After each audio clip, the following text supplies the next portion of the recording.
Remembrance Day is a day set aside to commemorate the servicemen and women who sacrificed their lives in both world wars in subsequent conflict.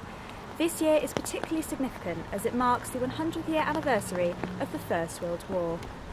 A sea of people flowed into Buckingham to pay particular respects to more than 1 million men, boys and women who gave their lives in the conflict that gave the act of remembrance its most potent visual symbol. The poppy was a reminder to the fields of Flanders for the First World War veterans and a symbol of remembrance and hope. These men were the founders of the Royal British Legion.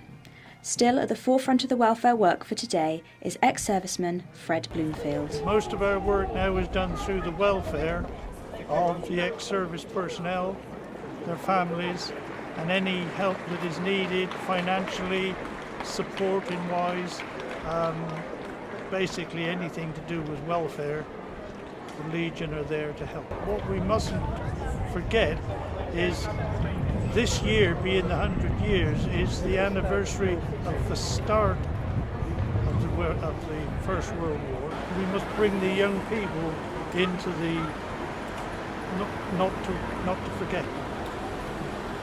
To mark the 100th anniversary of the outbreak of the First World War, 888,246 handmade poppies have been planted around the Tower of London in an installation called Blood, Sweat, Lands and Seas of Red, each poppy representing a British and Commonwealth soldier who died during World War I.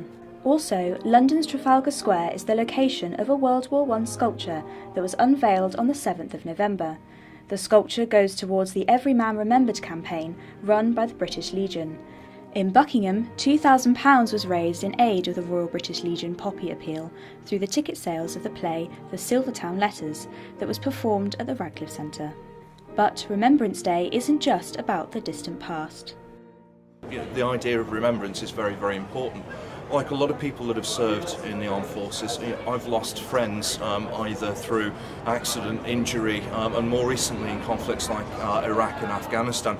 So it's important for us to touch base with those memories and remember those friends and former colleagues.